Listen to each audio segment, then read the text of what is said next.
Bismillahirrahmanirrahim. Assalamualaikum warahmatullahi wabarakatuh.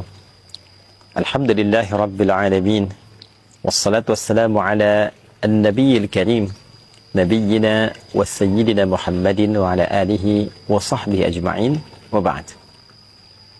Saudara-saudariku sebangsa, setanah air, shaimin dan shaimat, di antara peristiwa teragung dan istimewa yang berlangsung di bulan Ramadan adalah peristiwa diturunkannya Al-Quran kepada Nabi Muhammad SAW sebagai wahyu utama. Peristiwa ini bahkan tegas diungkapkan oleh Al-Quran mengiringi paket rangkaian ayat-ayat puasa. Bila kita baca paket rangkaian ayat puasa ini, kita temukan dari ayat 183, 184, 185, 186, dan 187 di surah Al-Baqarah, surah kedua dalam urutan mushaf Al-Quran. Maka penegasan ini kita temukan di ayat pertengahannya, yaitu ayat 185. Allah Subhanahu wa Ta'ala tegas menyampaikan, berfirman, "Syahrul Ramadan alladzi unzila fihi al-Quran hudan linnas wa bayyinatin minal huda wal furqan." Di bulan Ramadan yang diwajibkan engkau menjalani ibadah puasa itu, saat itulah diturunkan Al-Quran. Al-Quran diturunkan bukan sekedar menjadi kitab bacaan, untuk sekedar kita tilawahi, kita baca, kemudian kita lantunkan dalam keseharian. Tujuan utama Al-Quran diturunkan, kata Allah, hudan linnas, adalah sebagai pedoman berkehidupan untuk seluruh manusia tanpa kecuali. Wa bayyinatin minal huda, dan penjelas dari pedoman itu. Dijelaskan bagaimana kita terlahir, untuk apa kita berkehidupan, bagaimana perkembangan dan tumbuh kita dari kecil sampai dengan dewasa, bagaimana kita memilih beraktivitas di dunia yang kita jalani ini, bagaimana kita menata kehidupan yang baik, apa yang harus dikerjakan, apa yang mesti ditinggalkan. Bagaimana kita menjalani hidup sampai ke ujung wafat kita meninggalkan dunia. Peristiwa apa yang terjadi dalam konteks kita meninggalkan dunia ini saat sakaratul maut. Apa yang terjadi di alam kubur. Bagaimana keadaan manusia saat dibangkitkan. Seperti apa peristiwa dalam kebangkitan itu. Bagaimana dan kapan serta di mana manusia dikumpulkan setelah kebangkitan, hingga pada puncaknya adalah penghisaban dan penentuan apakah mendapatkan ridha dan rahmat Allah dengan surga itu, ataukah bertempat di tempat hukuman yang kita kenal dengan neraka itu. Itulah Al-Quran. Jadi saat kita diperkenalkan oleh Allah dengan Al-Quran, mukjizat teragung yang melekat pada kerasulan Nabi Muhammad SAW, dalam saat yang bersamaan kita diajari tentang cara berkehidupan. Al-Quran bukan sekedar mukjizat. Al-Quran adalah manhaj. Al-Quran adalah pedoman yang mengeluarkan kita dari segala macam kerumitan dan kesulitan hidup menjadi cahaya yang mengiringi kita pada kemudahan dan kenyamanan dalam berkehidupan.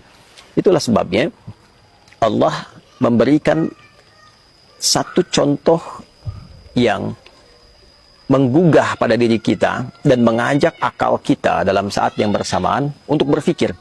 Saat Al-Quran diturunkan di komunitas yang begitu dalam tingkat kriminalitasnya. Semua ragam keburukan nyaris sempurna dilakukan pada komunitas dimaksud, sehingga disebutlah masyarakat ini dengan nama jahiliyah. Perampokan, perzinaan, mabuk, pembunuhan, tipu-menipu, pembegalan, komplit terjadi di lingkup masyarakat ini. Lantas apa yang terjadi? Allah tidak mengembalikan tongkatnya Musa alaihissalam kepada Nabi Muhammad SAW, atau menitipkan mukjizatnya Nabi Isa alaihissalam pada Nabi Muhammad SAW. Namun Allah Subhanahu wa Ta'ala mengirimkan satu pedoman tata cara berkehidupan yang elegan, yang ideal, sehingga mampu merubah tatanan masyarakat yang berada di titik nadir keburukan itu berubah menjadi contoh teladan pada masyarakat terbaik yang pernah hidup di muka bumi. Jahiliyah berubah menjadi khair ummah. Diturunkan Al-Quran menjadikan hati yang keras dan kasar menjadi lembut dan begitu baik. Pencuri berubah menjadi orang yang sangat dihormati. Orang yang rakus berubah menjadi orang yang begitu dermawan. Orang-orang pecundang berubah menjadi pemenang. Orang-orang pemukul berubah menjadi perangkul. Semua jenis kebaikan yang dibawa oleh Al-Quran berhasil merubah masyarakat itu dari sekedar jahiliyah menjadi istimewa khairu ummah. Kuntum khairu ummatin ukhrijat linnas. Kalian adalah umat terbaik yang pernah terlahir dan berkehidupan di bumi. Demikian persaksian Allah pada transformasi perubahan masyarakat jahiliyah yang terjadi. Dan menariknya, kurikulum ini tidak hanya berlaku di kalangan masyarakat yang hidup di era Nabi. Ia dijaga oleh Allah sampai semua kita kembali pada Allah Subhanahu wa taala. Bahkan Al-Qur'an menjadi saksi untuk kita, pemberat mizan kita, syahidun lana au syahidun alaina. Ia bahkan menjadi syafaat bagi orang-orang yang mau mencintai, mendekat, berinteraksi dan mengamalkan kandungannya. Syafi'an li ashabihi. Nabi menegaskan ia bisa menjadi syafaat untuk sahabat-sahabatnya, untuk yang gemar mencintai dan mengamalkan isinya. Itulah Al-Quran. 114 surah, 30 juz, 6.236 ayat kurang lebih, 52.000 kosakata. Keseluruhannya bukan sekedar kalimat-kalimat yang dibacakan. Betul, membaca mengantarkan kita pada kedamaian, ketentraman. Itulah Al-Quran. Membaca sesungguhnya adalah gerbang untuk mendalami makna. Kita membaca Quran untuk tahu isinya. Kita baca Al-Quran untuk mendalami maknanya. Dan seluruh makna Al-Quran, dari Al-Fatihah sampai dengan An-Nas, adalah kurikulum kehidupan. Sekali lagi, tidak hanya berlaku di era Nabi, tapi era setelahnya sampai kita kembali kepada Allah. Itulah sebabnya kemajuan Islam itu dicapai ketika umatnya mampu dekat, memahami, dan mau mengamalkan isi Al-Quran.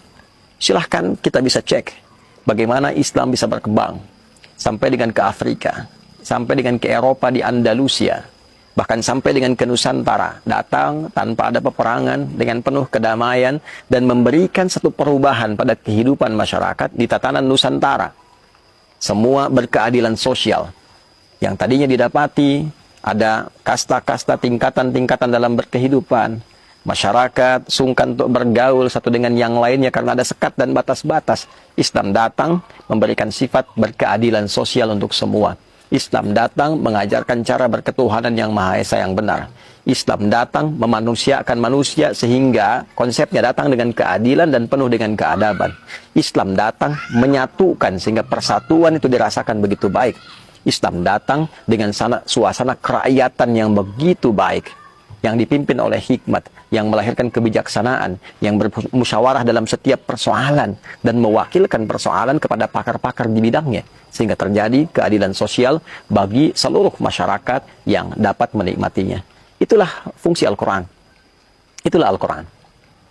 Ramadan, khususnya saat kita masuk ke tanggal 17, sebagian ulama memberikan penjelas bahwa ini diantara momentum awal diturunkannya Al-Quran dari Lauh Mahfud ke langit dunia.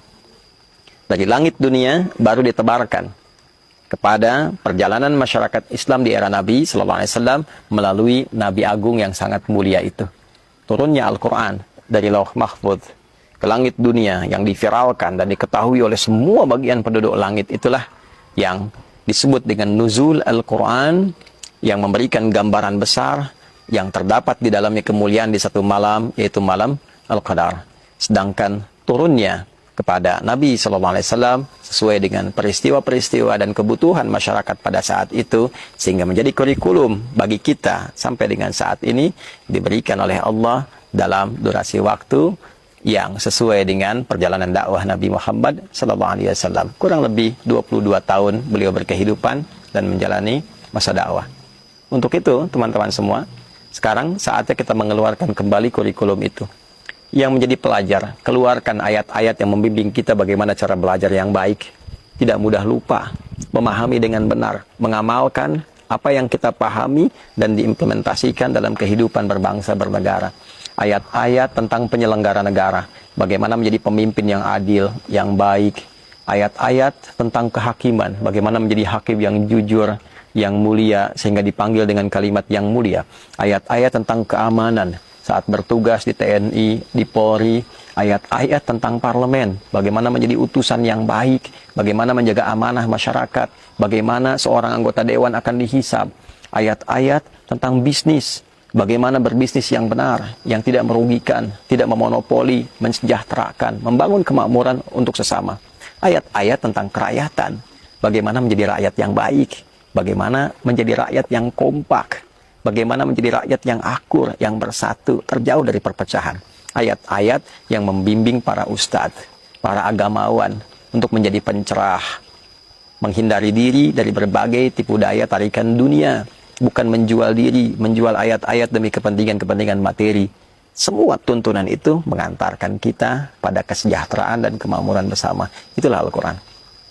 Saatnya untuk merenung kembali, saatnya untuk berinteraksi dengan serius dan mengamalkan isinya. Setidaknya kita bisa amalkan di tempat yang kita cintai ini, di negara yang kita pijak, negara Kesatuan Republik Indonesia. Semoga Allah memberikan hidayah kepada kita. Semoga Allah menjadikan kita bagian dari ahli Al-Quran yang diterangi di dunia, diberikan cahaya di alam kubur, dan mendapat syafaat saat di akhirat kelak. Allahumma ja'alna min ahli Al-Quran, waj'alil Qur'ana sahiban lana fid dunya, nuran lana fil qubur, wa syafi'an lana fil akhirati ya arhamar rahimin. Rabbana atina fid dunya hasanah, wa fil akhirati hasanah, wa qina adzaban nar. Wa sallallahu ala sayyidina Muhammad wa ala alihi wa sahbihi ajma'in. Wa akhiru da'wana subhanakallahumma rabbana wa bihamdika nashhadu an la ilaha illa anta nastaghfiruka wa natubu ilaik. Walhamdulillahi rabbil alamin.